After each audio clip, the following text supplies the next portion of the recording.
Unit 17. Jim and Lena make up. Is that you, Lena?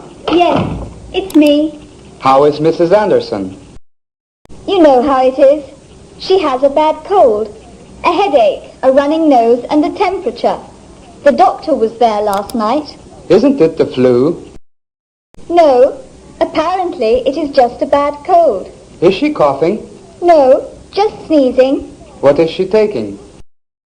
She had lemon tea with an aspirin last night. She is having vitamin C today.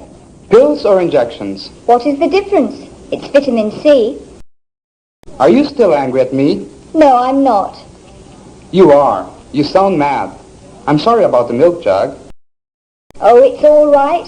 I'm not mad, really. It was an accident. What are you doing? I am trying to fix the milk jug with some glue. Oh, no, darling. Throw away the pieces. I can buy another milk jug. Are you sure? Aren't you mad? No, I'm not. Really. It was silly of me. A bad cold, a headache, a running nose, a sore throat, a temperature, fever, to cough, to sneeze.